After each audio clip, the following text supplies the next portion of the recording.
Les titres de ce journal de ce mercredi 4 juin 2025. Juste après les élections de la République démocratique du Congo au Conseil de l'ONU par 183 voix en faveur de la RDC, le mardi 3 juin 2025, comme membre non permanent du Conseil de sécurité, la ministre des Affaires étrangères Thérèse Kayikwanga Wagner a au nom du chef de l'État Félix Antoine Tshisekedi remercié les pays membres des Nations Unies qui ont porté leur choix à la République démocratique du Congo.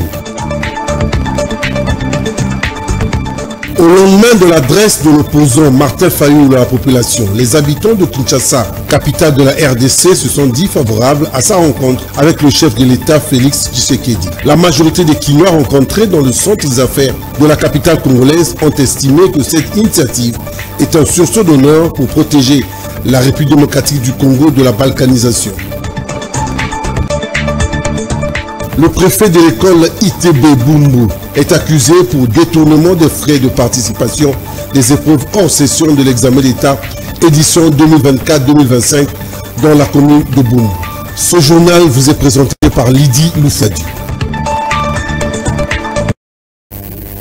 Mesdames, Messieurs, bonsoir. Je suis très ému de vous informer ce mercredi, après la mission des bons offices en République démocratique du Congo et au Rwanda, la PEF va une réunion de haut niveau auprès du médiateur de l'Union africaine pour la République démocratique du Congo, le Rwanda, le président togolais Faure Gnassingbé, afin de lui rendre leurs conclusions. Mario Ambongo.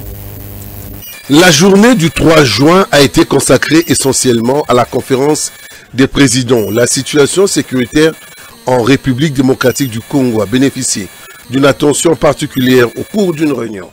Le président de l'Assemblée parlementaire de la francophonie, Hilarion Etang, a présenté le rapport de la mission de bons offices de l'APF conduite récemment à Kinshasa et Kigali.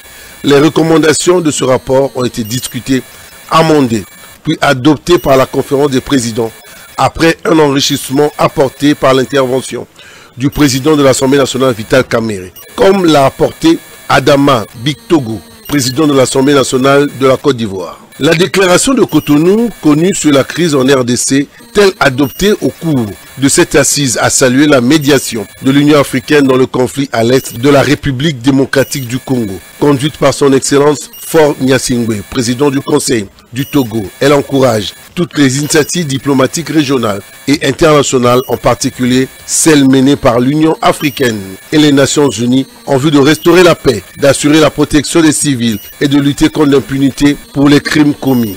Adama Bictogo a souligné que de l'intervention faite par le président Vital Kamerhe et le premier vice-président de l'Assemblée nationale du Rwanda, plusieurs points de divergence et plusieurs points de convergence ont été notés.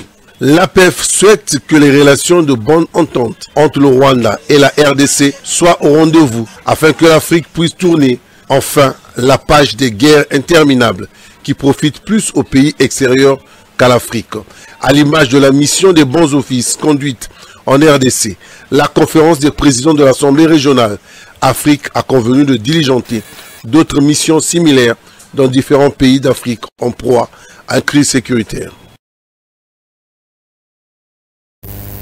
Le rapporteur Jack Njuli a reçu le procureur général de la République Firmin Condé avant qu'il soit auditionné par la commission spéciale temporaire mise en place par la Chambre haute du Parlement.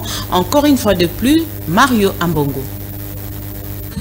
Aussitôt après la brève rencontre avec le porte-parole de la Chambre basse du Parlement, le patron de l'action publique a été reçu et auditionné par la commission spéciale et temporaire, conformément au texte qui régisse l'Assemblée nationale. Rien n'a filtré de cette audition, mais l'on croit savoir que les éléments fournis par le procureur général près la Cour de cassation permettront à la commission spéciale et temporaire de bien examiner le réquisitoire introduit au bureau de l'Assemblée nationale pour solliciter l'ouverture d'une instruction à charge de l'ancien argentier national. Notez que la commission dirigée par le député national Raphaël Kibuka Kiakiesi est appelée à travailler d'arrache-pied pour produire un rapport à présenter à la plénière de l'Assemblée nationale d'ici le jeudi 5 juin 2025. Le ministre des Finances Doudou Fwamba Libotaï a défendu brillamment 5 projets de loi qui ont été ensuite déclarés recévables au Sénat. Par la même occasion, il a répondu avec pertinence à la question orale avec débat, lui adressé par le sénateur Christophe Lutundula au sujet de l'opérationnalisation de la Caisse nationale des péréquations CNP, Jules Boulembi.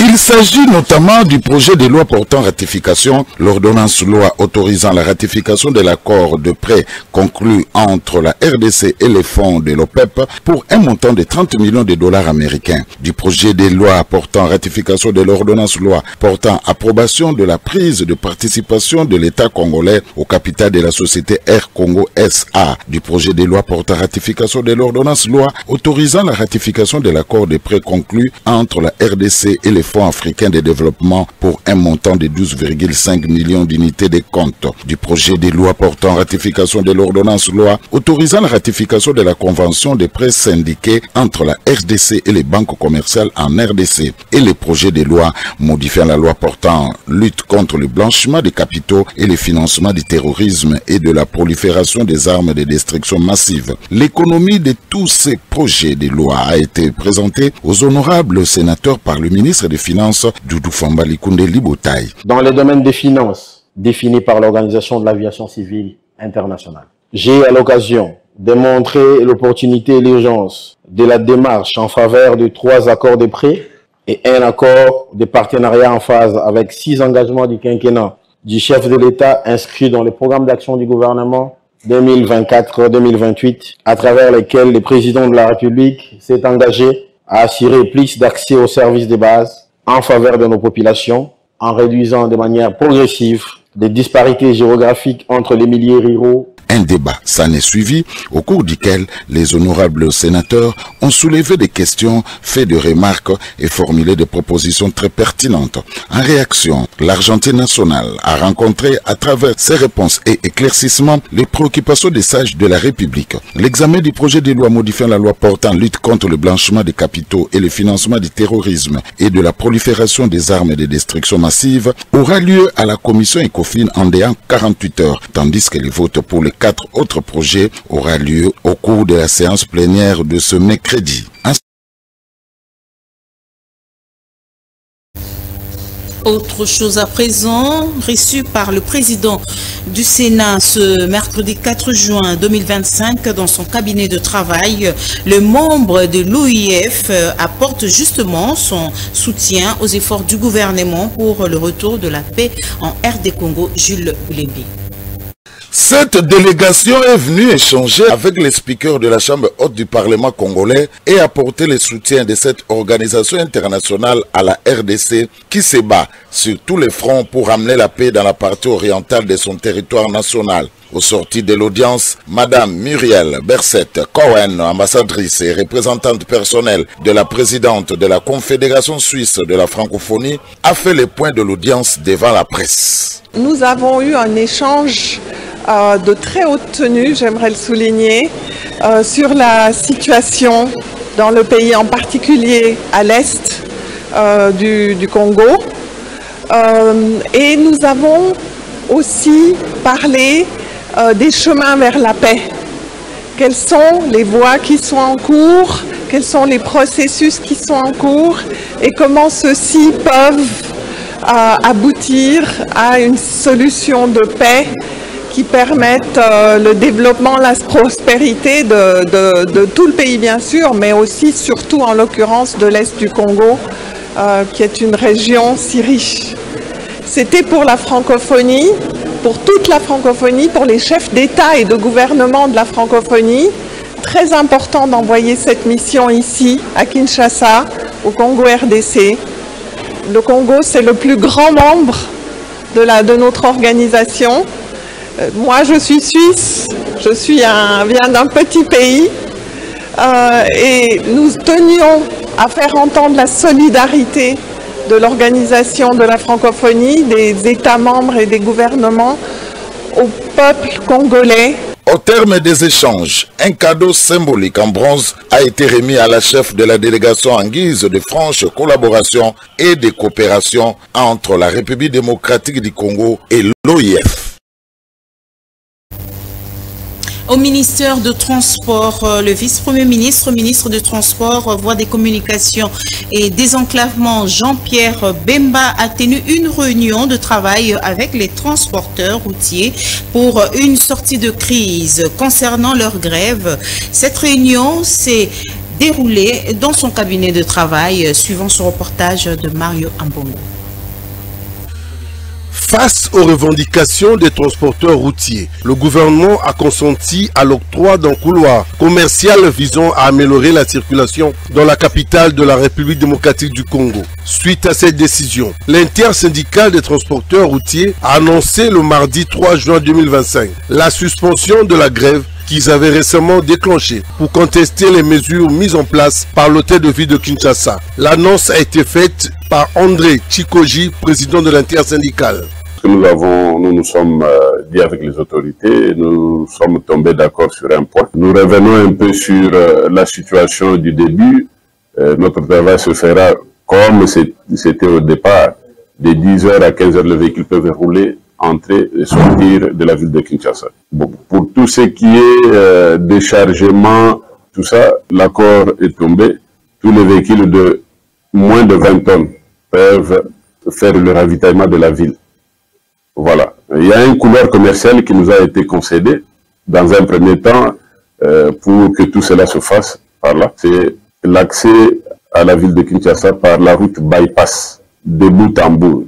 Il est également précisé qu'un itinéraire a été convenu avec le gouvernement et l'autorité urbaine pour réguler les entrées et sorties des poids lourds. Ces derniers devront désormais emprunter la route bypass puis celle de poids lourds. Ce couloir commercial accordé par le gouvernement est mis en place à titre expérimental pour une période de 5 à 10 jours. Enfin, le président de l'intersyndicale a invité les transporteurs indépendants et les entreprises non enregistrées auprès de son organisation à se faire identifier afin de pouvoir bénéficier d'un encadrement syndical efficace. Et après l'élection de la RDC au Conseil de l'ONU par 183 voix en faveur de la République démocratique du Congo le mardi 3 juin comme membre non permanent du Conseil de sécurité, la ministre des Affaires étrangères Thérèse Kaikwamba Wagner a, au nom du chef de l'État, remercié le pays membre des Nations Unies qui ont porté leur choix à la République démocratique du Congo. Mario Mbongo nous en parle. Ladies and gentlemen of the press, today marks a defining moment for the Democratic Republic of the Congo. With humility and determination, we welcome the decision of the United Nations General Assembly to elect our country to serve as non-permanent member of the Security Council for the 2026-2027 term. On behalf of the President of the Republic, His Excellency Félix Antoine Tshisekedi Tshilombo, and in the name of the Congolese people, I wish to express our deep and sincere gratitude to all member states that supported our candidacy. We also wish to pay tribute to the African Union. The unwavering support of our continental organization and the solidarity of all its member states have been instrumental. This election is not only a mark of confidence in the DRC, it is also a reflection of Africa's unity and its rightful place in shaping the global peace and security agenda. The mandate that begins in January 2026 is one we embrace fully. We are conscious of its weight, but also of its significance. The DRC brings to the Council not only its national experience, but also the voice of a continent that continues to bear the cost of conflicts it did not cause, and whose contributions to peace are too often overlooked. We will serve with dignity, independence of judgment, and loyalty to the principles of the Charter. We will work with all members of the Council to advance peace, uphold international law, and promote the legitimate aspirations of people around the world. To all those who have placed their trust in us, we will honor it. The DRC is ready to serve with clarity of purpose, fidelity to principle, and a commitment to shared solutions. Thank you. Les personnes qui siègent au Conseil de sécurité en tant que membres permanents ont un rôle à jouer. Et quel est ce rôle? Les explications dans cet élément que nous propose Mario Ambongo. Bientôt, la République démocratique du Congo va siéger au Conseil de sécurité des Nations Unies. Le Conseil de sécurité des Nations Unies, bien qu'il compte 5 membres permanents, Chine, France, Russie, Royaume-Uni, États-Unis, est également composé de 10 membres non permanents qui sont élus par l'Assemblée générale pour un mandat de 2 ans. Ces membres non permanents élus selon une répartition géographique participent pleinement aux décisions du Conseil et peuvent exercer un rôle important dans les affaires de paix et de sécurité internationale. Le Conseil de sécurité est composé de 15 membres au total, dont 5 membres permanents et 10 membres non permanents. Les membres non permanents sont élus par l'Assemblée générale tous les 2 ans. L'élection se fait à la majorité des 2/3 des voix de l'Assemblée générale. Les sièges des membres non permanents sont repartis selon des critères géographiques afin de garantir une représentation équitable de toutes les régions du monde. La RDC y postule et sera bientôt élue. Quel est leur rôle? Ils participent à toutes les réunions et décisions du Conseil. Ils peuvent exercer la présidence du Conseil de manière tournante pendant 1 mois. Ils peuvent être impliqués dans les missions de maintien de la paix et des efforts pour résoudre les conflits. Ils peuvent présenter des propositions et des résolutions. Ils peuvent jouer un rôle important dans la médiation et la négociation. Ils apportent une diversité de perspectives et de points de vue. Ils permettent au Conseil de mieux refléter les intérêts et les préoccupations des États membres. Ils peuvent aussi contribuer à la légitimité et à la crédibilité du Conseil. Ils peuvent jouer un rôle crucial dans la recherche des solutions pacifiques aux conflits. En résumé, nous allons expliquer de cette façon. Les membres non permanents du Conseil de sécurité sont des acteurs importants dans le fonctionnement de cet organe essentiel de l'ONU. Ils participent pleinement aux décisions du Conseil, peuvent exercer un rôle important dans les affaires de paix et de sécurité internationale et contribuent à la légitimité et à la crédibilité du Conseil.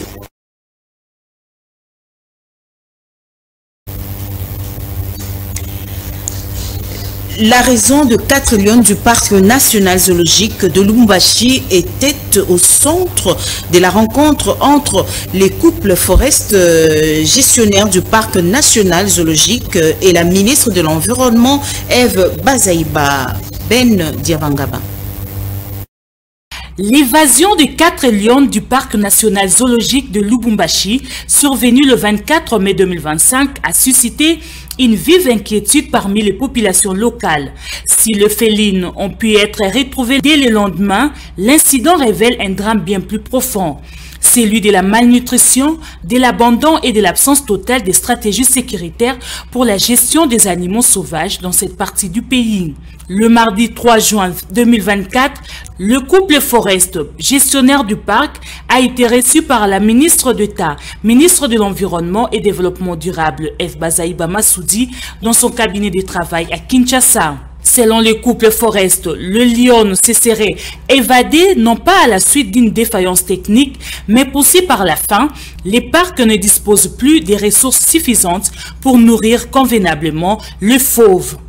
Parmi les 26 lions autrefois présents, seuls 13 sont encore en vie aujourd'hui et ceux-ci sont décrits comme malnutris, faibles et livrés à eux-mêmes dans un environnement désormais sans surveillance adéquate. Face à cette situation, les gestionnaires du parc interpellent directement l'État congolais. Ils appellent le gouvernement à prendre ses responsabilités urgemment, tant pour la protection de la faune que pour la sécurité des populations riveraines. Le couple a aussi notifié l'organisme international chargé de la surveillance des animaux en détresse ou maltraités. Touchée par la gravité du dossier, la ministre d'État, Eve Bazaïba Massoudi, a exprimé sa vive préoccupation.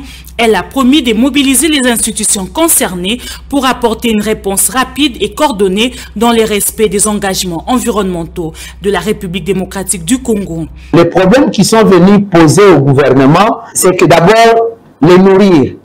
Et deuxièmement, savoir à l'avenir où est-ce qu'on peut les amener. C'était des lions importés en son temps par le général Numbi, qui n'est pas au Congo pour le moment, qui ne sait plus entretenir ces bêtes. mais qui se trouve être la propriété de la République pour les besoins de l'écotourisme, les besoins de la protection de la biodiversité et pour plusieurs raisons, y compris la protection de la population, nous ne pouvons pas les laisser comme ça. En société, les Kinois en particulier et les Congolais en général sont favorables à la rencontre dans les jours à venir entre l'opposant Martin Fayoulou et le président Félix Tshisekedi. Bénédicte Diavangama nous en parle. Dans cette adresse, le président de l'ECD et coordonnateur de la plateforme Lamuka a décrit la situation actuelle de la République démocratique du Congo comme une période la plus sombre de l'histoire du pays parce que les rebelles de l'AFC M23 soutenus par le Rwanda occupent une partie des provinces du Nord et Sud Kivu. L'adresse de Martin Fayoulou a circulé dans les réseaux sociaux. Cet opposant politique congolais interpelle directement 3 acteurs politiques qu'il estime pouvoir jouer un rôle important dans la restauration de la paix à l'est du pays. Cet homme d'État a pris le courage de rappeler à ces acteurs le sens d'honneur pour sauver la République démocratique du Congo. Salut l'homme d'État, il n'a pas parlé en tant qu'opposant, il a parlé en tant que Congolais, mais aussi en tant que leader. Je pense que le chef de l'État, Félix Tshisekedi, devrait prendre cet appel, cette main tendue de Fayoulou en bonne et due forme. Pour ce Kinois, malgré son étiquette d'opposant, Martin Fayoulou a bien réfléchi pour tendre la main au président de la République afin de résoudre cette crise qui pourrait amener à la balkanisation. Il pense que Martin Fayoulou peut désormais travailler avec les autorités en place. Je suis content des idées de Martin Fayoulou qui a résolu de renouer avec son frère Félix Tshilombo. Si ça arrivait qu'il s'assied pour discuter autour d'une table, ça me fera du bien, car il a compris que le pays ne peut pas être cédé dans les mains des étrangers. Comme la République démocratique du Congo a beaucoup de problèmes liés à la gouvernance, l'adresse du coordonnateur de la plateforme Lamuka pousse même le Congolais à voir en lui quelqu'un qui peut revenir aux affaires pour soutenir les institutions pour le développement du pays. Et ont proposé la rencontre directe sans faux semblant avec patriotisme avec le chef de l'État. Le courage de Martin Fayoulou est salué par les Kinois qui estiment que cela doit être fait sans agenda caché. Parlons politique à présent. Dans la commune de Bandalungwa, les députés provinciaux élus de cette municipalité, Jaré Panzou, a conféré avec le conducteur de moto au sujet de tracasseries de la part des éléments de la police et des transports. Il a pris l'engagement de suivre de près le cas de tracasserie pour que les motocyclistes travaillent dans la quiétude totale. Alain Noka nous en parle. Les conducteurs de motos appelés communément Wewa, les échanges ont porté sur la réalité des transports par moto dans la ville de Kinshasa qui ne permet pas aux Wewa de bien faire leur travail de transporter les Kinois sur toute l'étendue de la ville de Kinshasa. Et cette rencontre peut être interprétée comme une restitution juste après l'invitation du ministre provincial des Transports Bob Amiso à l'Assemblée provinciale de Kinshasa. En prenant la parole, l'élu de Bandalungwa a fait savoir à ses interlocuteurs que les préoccupations des motocyclistes en termes de tracasserie de la part des agents de transport de la ville de Kinshasa et ceux des éléments de la police nationale congolaise ne permettent pas les conducteurs de motos à bien travailler, sachant que ces derniers payent régulièrement et tous les jours la taxe de stationnement. Au regard de tout ce qui précède, le député provincial Jarad Panjou a rassuré de faire le suivi permanent auprès de l'autorité de la ville de Kinshasa pour que ces électeurs Wewa de la municipalité de Bandalungwa travaillent dans la quiétude et voilà pourquoi il a exhorté à ses interlocuteurs motocyclistes de Bandalungwa à se faire identifier par le port de chasubles portant la marque honorable Jarad Panjou, député provincial de la ville de Kinshasa. tosolaki na ba président na bino tolobaki tokutana tokabola mwa lisolo na mikolo uti koleka tozalaki na assemblée provinciale tobengisaki ministre ya transport parce que batracasserie ekomaki mingi bamasolo ba embouteillage bamasolo na bino ya makambo ya bamoto identification na bino totunaki ye mituna ebele pour na kobongisa secteur oyo ya bino parce que boza na apport munene na ville ya Kinshasa. Le député provincial de la ville de Kinshasa, l'élu de la municipalité de Bandalungwa, est debout et déterminé à défendre la cause de ses électeurs et dans le secteur des transports par moto, il veut que les conditions changent pour que ces motocyclistes travaillent dans de bonnes conditions.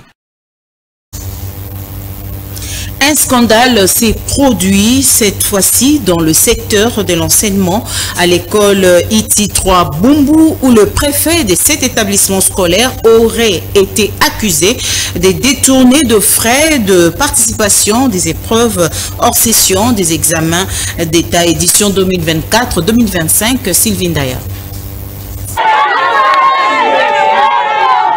Des élèves de l'école Itibumbu en uniforme bleu-blanc ont pris d'assaut ce mercredi 4 juin 2025 le bâtiment de l'école qui est situé dans la commune même de Bumbu.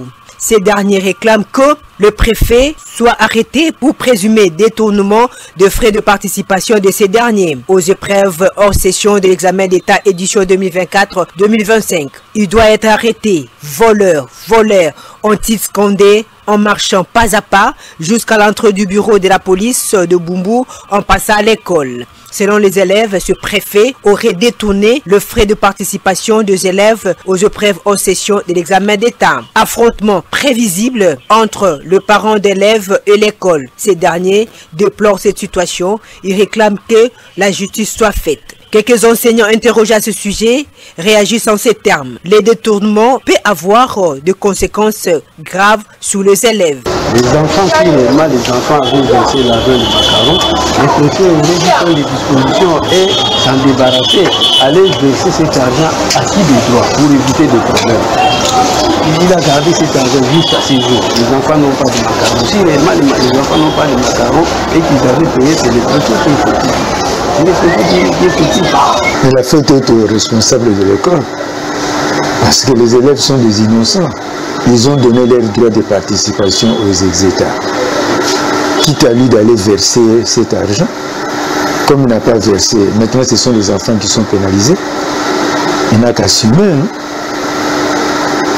D'après les élèves victimes et leurs parents, le préfet doit être arrêté pour l'acte posé et que l'État trouve des solutions à leur situation.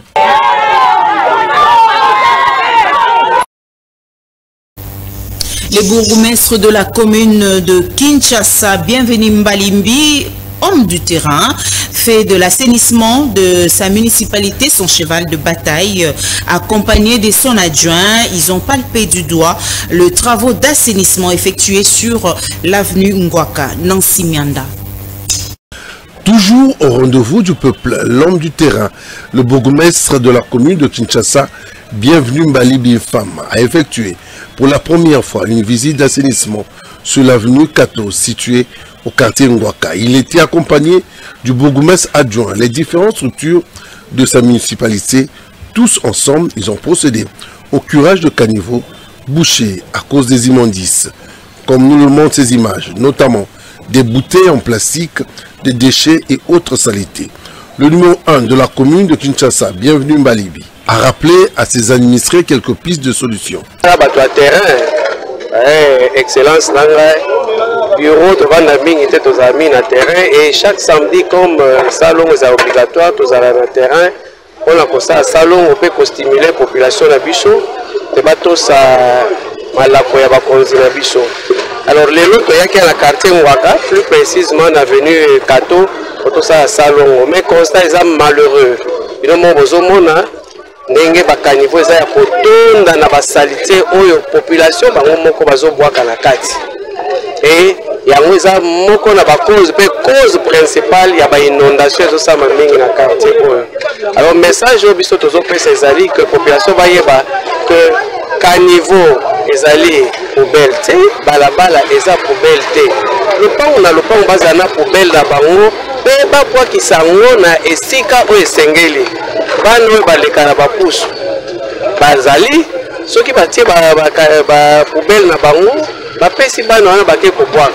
Dans la foulée, le gouverneur Daniel Bumba a invité les populations à s'approprier ce combat qui s'inscrit dans le cadre de son programme dénommée Kinshasa et Zobonga, dont le but est de redorer l'image de la ville-province de Kinshasa. C'en est fini, mesdames, messieurs, les rappels des titres avant de nous séparer.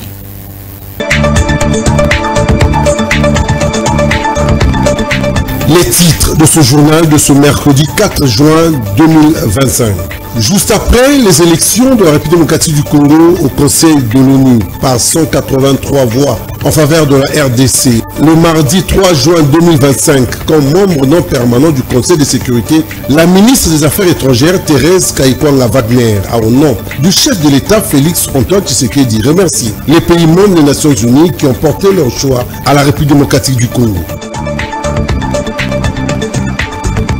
Au lendemain de l'adresse de l'opposant Martin Fayulu à la population, les habitants de Kinshasa, capitale de la RDC, se sont dit favorables à sa rencontre avec le chef de l'État Félix Tshisekedi. La majorité des Kinois rencontrés dans le centre des affaires de la capitale congolaise ont estimé que cette initiative est un sursaut d'honneur pour protéger la République démocratique du Congo de la balkanisation.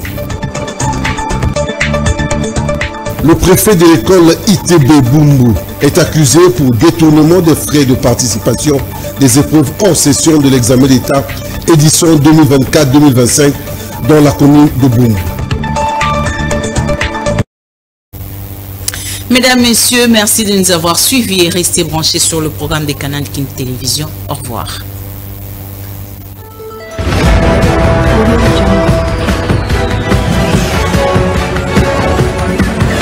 Audio